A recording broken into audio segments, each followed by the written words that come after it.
Well, first of all, thanks for everyone for showing up. It's been an exciting off season, to say the least. Congratulations to Dawn. It's great to have Dawn here.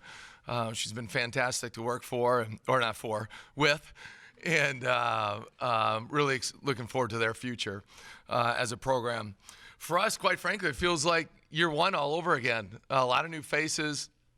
We graduated 78% of our scoring, 65% of our rebounding, and 80% of our minutes. So that's a lot to overcome, but really like the vibe of this team and the new guys in our program. We have 7 brand new faces in our program.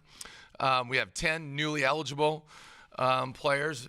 We have 10 freshmen and sophomores, 4 juniors and 1 senior. So, but their attitude has been phenomenal. Their work ethic, fantastic. Seen a lot more guys in the gym, and I think part of that is recruiting and the types of guys that we're recruiting, and certainly why wouldn't you want to be here hanging out in your spare time. So this summer was fantastic. You know, we were able to take a trip to Spain.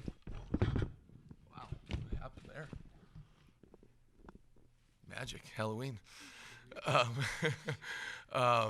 So going back this summer, the NCAA allows you to take men's and women's basketball programs to take a foreign trip once every 4 years. Fortunately for us, our administration provided the funds and the means to take a trip to Spain, and it couldn't have been more impeccable timing for our program with all the new faces. And so to be able to come in there and have 10 practices, we're allowed 10 practices beforehand, you could just see the learning curve of our guys. We had 2 in June and the other 8 in July and August. And just to see the growth and develop the chemistry and our terminology, you know, every program that you have has different terminology that way. So to be able to do those sorts of things at such an early stage was very, very critical. And then the experience overseas, you know, to be able to travel to 9 hours away, and to be able to be in Barcelona for 3 days, and San Sebastian, which I highly recommend if you ever get a chance, for a couple days, and then 2 days in Vitoria, and then the last day in Madrid, and to play against very good competition. 2 games, not so much, but the other 2 were fantastic competition. One of the players on the 3rd and 4th game played for the Spanish Olympic team. He was a point guard for him in the 2012 Olympics. So that was a tremendous experience for us. But just the ability to develop relationships, I think it really accelerates in that kind of a setting. So that was fantastic. And then coming back here now and really getting going into the grind of it, I think it's been 6 weeks now, actually 5 weeks of practice.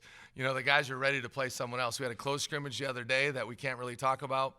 We have an exhibition game coming up on Friday, and then it starts for real a week from there. So we got to get better at certain areas. Certainly defensively, we were not good. And rebounding, we were not very good. And so that's been a major, major emphasis for us. I think just in the scrimmage alone, you could really see we're a much different looking team than we've been over 2 years. We have a lot more length, especially on the perimeter. Certainly a much more athletic team, way quicker to the ball. And then I think as a team, we're just much, much deeper and have a lot more skill. So when you composite that all together, we're hoping that's the right formula to success. So, you know, we have a very competitive schedule again. Certainly, I think headlining, we're at Gonzaga. Is it Gonzaga or Gonzaga? I always screw that up. What is it, Joe? Whatever you say. Okay, perfect. Gonzaga. And they're an Elite 8 team last year, and every time I look at a prognostication, it's, you know, top transfer that sat out, top 10 transfers that sat out last year. Gonzaga's got 1. Top 10 new transfers that get to play right away. Gonzaga has 1, right? Top 10 mid-majors. Gonzaga is number 1. And it just keeps going on down the line. So that'll be a great experience. We play in an NBA arena. We play the University of Portland in the Portland Trailblazers arena, which I think will be a really neat thing for our guys to do. And then certainly playing at the University of Nebraska.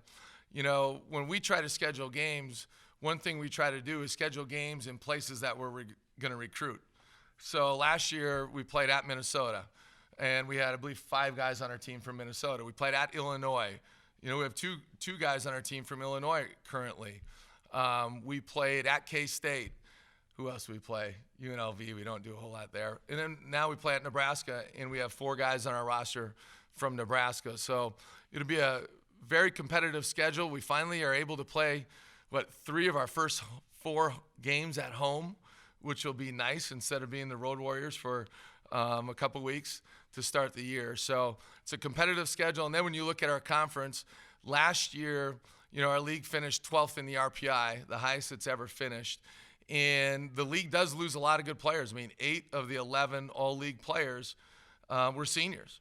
But then when you look at all the guys that were sitting out and how they're highly touted and still the depth of our league last year, it's going to be an exciting conference season. So with that, what questions do you guys have? Craig, start with the 3 guards who sat out last year. You're familiar with them, but how is it different for you now coaching them, and how is it different for them going into a year where all of a sudden now they're playing? It's definitely different in terms of you're always coaching all your guys, but certainly when you're in the midst of the season in particular, my focus is, I would say, more so on, the current team, so to speak, and getting ready for games. But certainly you're coaching them and do individual workouts and so on and so forth. Carlton Hurst transferred from Colorado State. Carlton is a phenomenal athlete, can do, he has a 42-inch vertical, squats 450 pounds, and they shut him down at 450. He could do more. But he's just so quick to the ball, just incredibly athletic, and just a guy that you can really put on a point guard, a 2-guard, a 3-man, a 4-man. He's got a lot of versatility that way, moves well without the basketball. Trey Dickerson transferred from Iowa. Both those guys, didn't play a whole lot at their former schools. I think 9.7 minutes a game for Trey Dickerson, 9.8, I believe, for Carlton. So they lack some Division I experience. But Trey is a point guard. He is he's a very good athlete as well. You guys probably saw his post on Twitter where he dunked it in practice the other day. But he is fast. He's got great vision, can see the floor, exceptional quickness, can kind of get it going on offense where, he's a little bit like he makes one shot, be ready for 2 and 3 to kind of come right behind. And then Matt Mooney from Air Force. Matt was the Mountain West Conference 6th Man of the Year runner-up as a true freshman at Air Force. Tyler Flack certainly has Division I experience, and then Matt Mooney has the 2nd most Division I experience, averaging 19.8 minutes a game at the Air Force Academy, and he is a sophomore currently. And Matt's a guy that's very, very long. He's 6'3", maybe 6'4", but has like a 7'2" wingspan. He's very, very long. He's around the ball a lot. Can score it at every level. He can shoot the 3. He's got a really good pull-up, and he can get to the rim. And so those 3 guys have to be very good for us, for us to go where we need to go. That was another thing I was going to say. We just, with all these new guys, we just don't have a lot of Division I experience, right? With Tyler Flack and Matt Mooney, and then Dan Jeck is 12.9 minutes a game last year. Tyler Hagedorn 11.8, and then after that, nobody on our team has averaged more than double-digit minutes in any Division I senior season. Our 5 freshmen obviously hasn't played. Trey Birch Manning has never played Division I. Logan Power has some limited experience that way. Josh Doss never played Division I. So there'll be some ups and downs, but I love the direction that we're going. So it's kind of a wait and see type of deal. Kind of. No, they've really bought in. And one thing I've really noticed this year, certainly this summer when our arena wasn't really finished and we were practicing sparingly in West Gym, but a lot at the high school during the transition stage. But the guys just found a way to get in the gym and always asking questions and stopping by watching film. And there's just a different feeling that way. And there's definitely I shouldn't say this, but a give a blank factor. Guys really want to represent our university and our athletic department the right way. Craig, when you have a bunch of new guys, you know what they can do individually, but when you put them together for the first time, what was it like in Spain when you saw these guys have to coexist on a basketball floor together? Like you'd expect, the first game was pretty ugly. And then we figured some things out, and got better. The nice thing I thought about Spain is I felt like we got better every game. I mean, you could clearly see improvement every single day that we're out there. And it's twofold, quite frankly. It's our players learning to play with each other and trying to figure out what we're looking for in our different schemes. And then, our coaching staff and myself putting them in a position to succeed as well. What are we good at? What do we need to really hone in on? What's too much? Sometimes you start thinking they can handle everything, and we throw everything at them and see what sticks. And we've kind of taken that approach a little bit, but we also got to be very conscientious and cognizant about setting them up for success in the short term and the long term. Jeremy, you can go. You're Jeremy never has any questions. Craig, what's that been like that each of your 3 years has been so different? You said earlier, this feels like year one. It's been so different each year. It's a great question. I thought a lot about that, and it really has been. Looking back, there's always challenges that come up throughout the course of any job or any given year. But kind of reflecting back over the last 2 years, one of the biggest challenges has been kind of overhauling the roster, so to speak. When we got hired, there wasn't any freshmen or incoming freshmen in the program. And then there were 3, I believe, freshmen in the program. Austin Sparks was one of them. Banama, I can't remember his last name. Yep. And he decided to transfer out to, I think, Metro State. And Rico Gathers, maybe? Rico, whatever. So anyway, the point of the story is there's one freshman and sophomore. And so you're just trying to balance the classes as best you can. Because all I ever, when I'm talking to David Herbster and Dave Williams, is just I've been just long-term success. Just everything we've done is trying to set it up for long-term success. And a big part of that is getting your roster right in terms of kind of proportionate and obviously the right people and the right, players in your program. But that was a major, major challenge. And then with that, you take some chances too, and some guys work out and some guys don't. And it's a little bit of a epidemic in Division I, like we've talked about, where, the transfer rate in men's basketball is over 700 student athletes, and that's been the last 3 years. So do the math. That's 2 per school per year. Coach, with only returning 20% of the scoring, we talked about a lot of your team not having the Division I experience that you would like. Sounds like your identity is still kind of to be determined going into this season. What is the message to your team, or what's the main focus with what we just talked about being said? If you were to kind of pinpoint it or put your finger on the message. Well, focus for recruiting was certainly length and athleticism, and try to combine that with skill, because it just felt like we just had no length in our team, and that really can hurt you defensively. But with that, our main focus is we got to defend and rebound. We just and not foul as much as we had, and that's been the primary focus without a question. I feel like we'll be able to.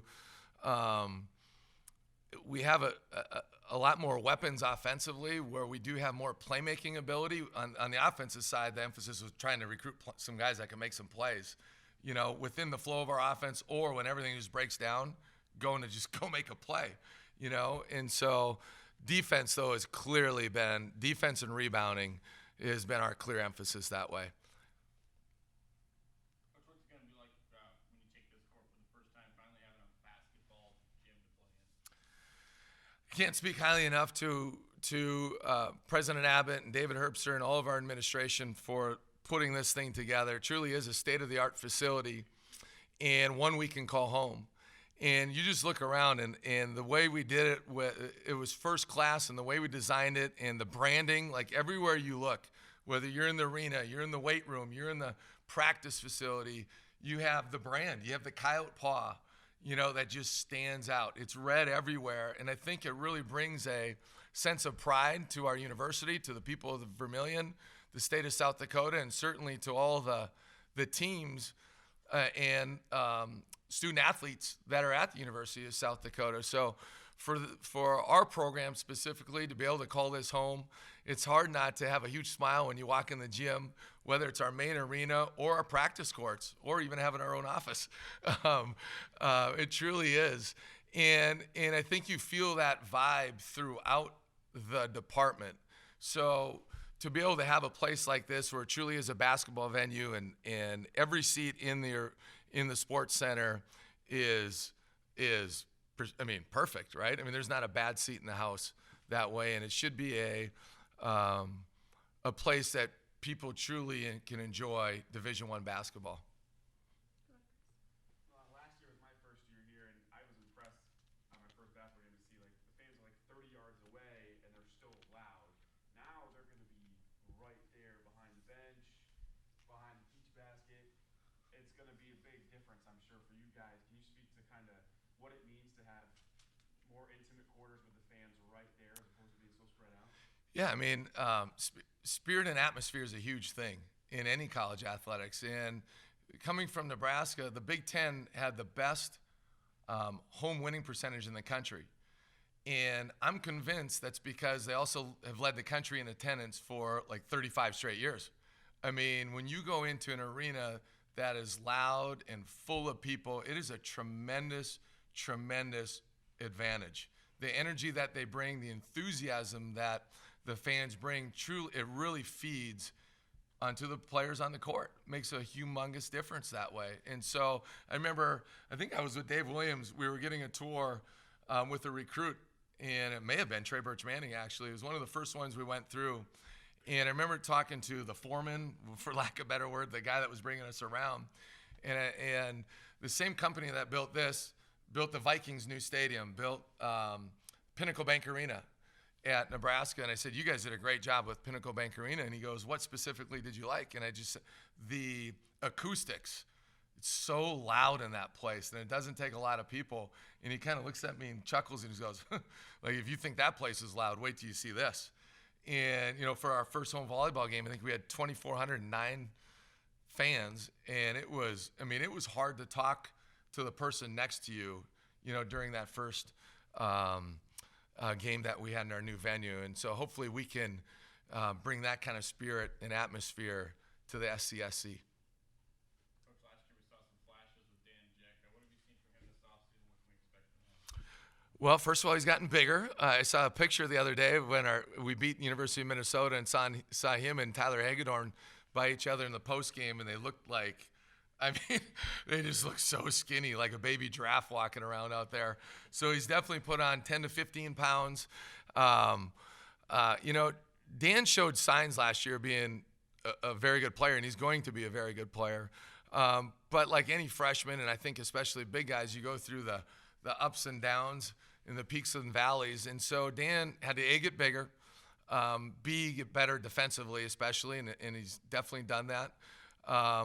And then just not get too high, not get too low, right? Just stay the course. You're not going to be perfect when you play. And we always tell our guys it's always NBA, next best action. And he's done a great job with that. He had a good summer and an even better fall. Do you have any more questions? Talk a little bit about your incoming freshmen. Our incoming freshmen, we have 5 new guys in our program. We have Tristan Simpson from Lincoln, Nebraska. Tristan's a point guard. He can guard a lot of different positions, really long, good athlete, really knows how to play. Just has a great feel for the game. I think he's a guy that everybody enjoys playing with. Tyler Peterson from Centennial High School in Lino Lakes, Minnesota, which is a suburb north of Minneapolis, St. Paul. Tyler came in at 205. He's a 215-pound, 6'4", maybe 6'5" wing, can play the 2 or the 3. He can play point guard in high school, would have been over a 2,000-point scorer, but he had a knee injury his senior year. Just a guy that he's always around the ball, can rebound, can guard a lot of different positions, just has a knack for being in the right place at the right time. And Brandon Armstrong, 6'5", came in at 185. He weighed in the other day at 201. So, I mean, he's put on a lot of good weight, and he's got room for more. Really long, athletic, skilled. I think those 3 guys really complement each other very, very well on the floor. Jack Stensgaard led the state of Minnesota last year in scoring, walked on for our program, really has a great feel for the game. Guys really like playing for him. He can score at all 3 levels that way. And Brady Delamont walked on from us from Ainsworth, Nebraska, and Brady's already decided that he's going to redshirt this year.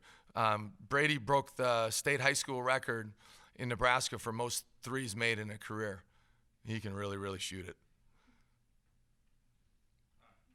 Obviously, Fort Wayne and the school we'll mention are top pick to win the summit.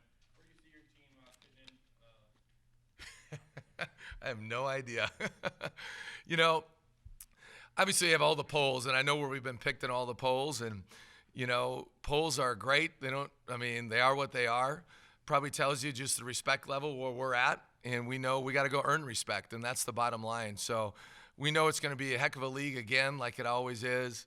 There's a lot of really good players in our team, in our league. There's a lot of really good programs in our league and a lot of good coaches in our league, and so we got to go out and carve our identity and see where the chips may fall. But we have high expectations for this team, and our players have very high expectations for this season.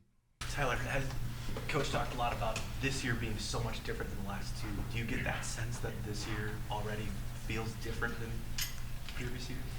Yeah, it's different in a lot of ways. We got the new arena, and that's been amazing for us, having all the new facilities to work out in and everything. And we got a whole new team, it seems like. We got some transfers and stuff. And I think we have a lot of young talent on the team, and I'm excited for us to get started. Trey, I know you guys had the games across the seas here and throughout practices. What can we expect to see on the court in terms of style of play and identity? How would you describe this Coyote team? What can fans expect? Athletic. We're good in transition. Just a lot more. I would say a lot more talent from like the younger guys and stuff like that. That's a team that get out and run and just going to compete. Yeah.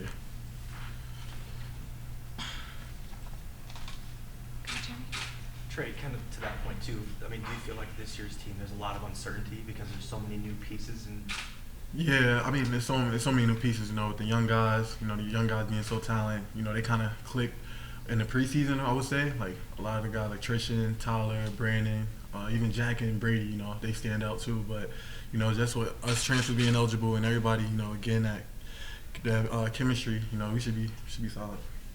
Tyler, what's been Coach's message, if you think you could pinpoint it throughout the preseason? I know defense, rebounding, gator ball is big. How would you describe his message to you guys or to the team thus far? His overall message hasn't really changed from his past years. I think he just wants us to play hard, play together, and with us being like a new group, I think that it's important to us to play together and learn how we play with each other. And we've had a lot of experience over the summer doing that, and I think that we're going to click well together. Go ahead, Mike.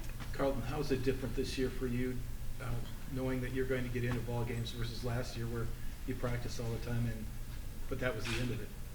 I think it'll be a lot different now. When you can't play, you just kind of sit there and learn the game more, observe, really pay attention to what's going on, and then now being able to play, you can kind of transfer over what you learn by watching the game to your play and everything like that. And it usually works out well with a lot of people who have to sit out and, after looking at the game and seeing how you could be effective and everything like that, it should transfer over.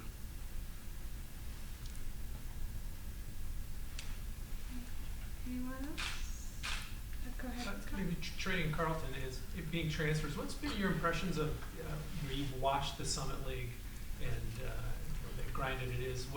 What's been your overall impressions of the quality of play in the league? I think there's a lot of good competition in this league.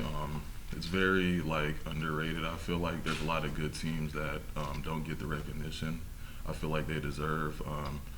I think me and Trey both just want to come in and show how we can impact, the game and help the team out the best way possible.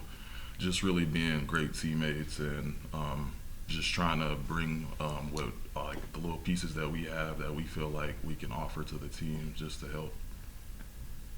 I think it's very underrated league. Last year, I think the main thing with playing in the summer league is, being consistent because, an eighth place team could be the first place team on any given night. So I think just being consistent, overall is just the main key at this point for the summer league. Yeah. Carlton, with not not a ton of Division I experience coming back, when we look back in March, what will be a successful season for you individually or for the Coyotes? Is it going to be X amount of wins? Is it going to be just getting better? Is it going to be having fun? What's success for you when we look back here 4 or 5 months down the road? I think it's a mixture of all those things that you just said. We obviously want to win games. We want to change the culture of the program, get it going in the right direction. Personally, I just want to help the team as much as I can for the things that I can do well, just trying to help, whether that be like leading by example, communicating more, and things of that nature. And then in March, we just want to, we want to make it to the tournament. We want to win the conference tournament first, but we just all want to just stick together and do it together, and in March be able to go to the tournament and represent our school and play for each other. Jeremy. Tyler, to Carlton's point about changing the culture, do you think you guys have the pieces in place now to make a run? Yeah, I'm really excited about all the pieces that we have now in our team, and I think that we're gonna be a lot better defensively. And we got athletes and we got length, and I think we have all the different pieces that can make a really good team. I'm really excited about it. Nick. Tyler, last year at this time there was a lot of uncertainty about your status. How is it different this year, having gone through a healthy summer and going into the early season healthy? Well, it's great actually. It's been tough, like with all the injuries and stuff, and it's been really tough. And like having a whole summer to like gel with the players and stuff has been huge. Like it's kind of tough. Like last year, I had to sit out first half of the season, then like try to make my way into it without really playing and practicing with those players. So it's been really good, and I'm really excited about it. Do you feel like you're at the top of your physically and now, yet having to work your way back in last year? Are you where you want to be physically, and do you feel like you're be more comfortable out there this year? Yeah, taking some time off from the injury standpoint, and really I felt kind of rusty coming back last year, and having this whole summer to work on my game and stuff definitely helped. I feel really good right now. Yeah.